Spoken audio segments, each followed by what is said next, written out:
Hello student, welcome back.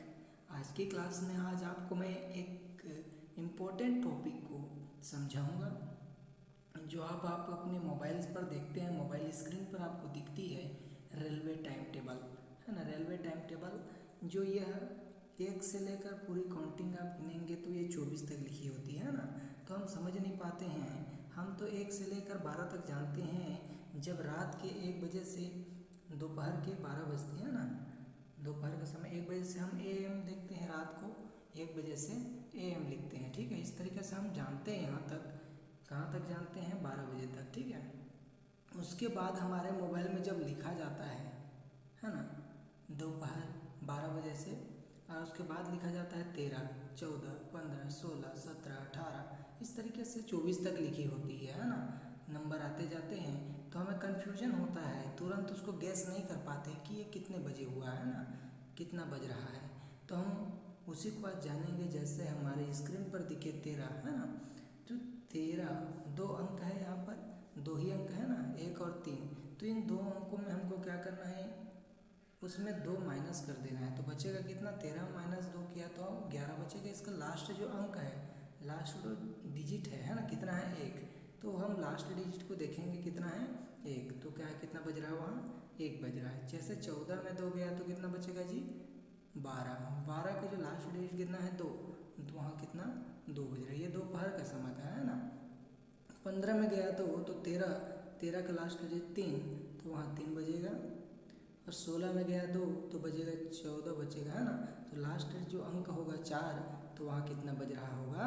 4। आप इसको आसान तरीके से गैस कर सकते हैं, तुरंत आप किसी को बता सकते हैं। यहाँ पे देख लीजिए, 17 में 2 गया तो यहाँ पे कितना बचा?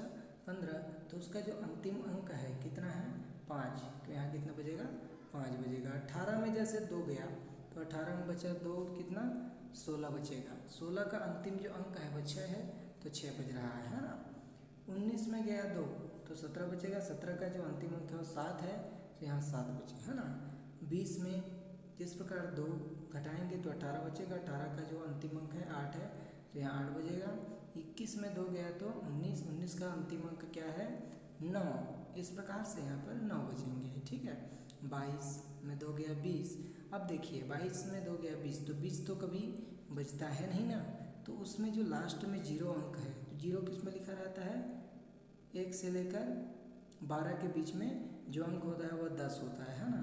जो नंबर होता है वो 10 का होता है। तो 0 किस में लगा होता है? 10। अब देखिए, 23 में 2 गया, कितना? 21 बचेगा, है ना। 21 का लास्ट डिजिट।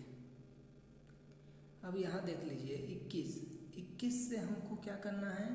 21 का जो देखिए, 21 को हमको समझेंगे कैसे? यहाँ 1 समझ सकते हैं ना, लेकिन इसको 1 नहीं मानना है ना, क्योंकि यहाँ पर 2 है। 2 को क्या बनाना है हमको? जहाँ जहाँ 2 लिखा है उसको 1 बनाना है।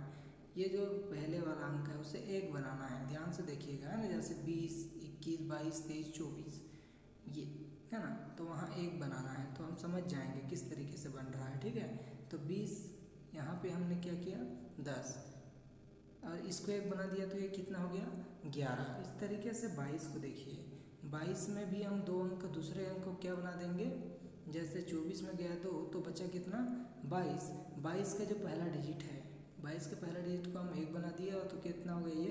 12। हम PM के रूप में देख रहे थे। PM को समझना थोड़ा सा आसान नहीं होता, डिफ़िकल्ट होता है ना, क्योंकि हम जब जल्दबाजी में टाइम देखते हैं तो हमारे मोबाइल के स्क्रीन पर 20 बज रहा होगा या 22 बज रहा होगा, है ना, 23 बज रहा होगा, तो हम कंफ्यूज हो जाते हैं कितना बज रहा है एक्चुअल में, है ना। तो उसी को मैं बताने का आपका प्रयास किया। तो आशा करता हूँ कि आप इसे समझ गए होंगे। धन्यवाद।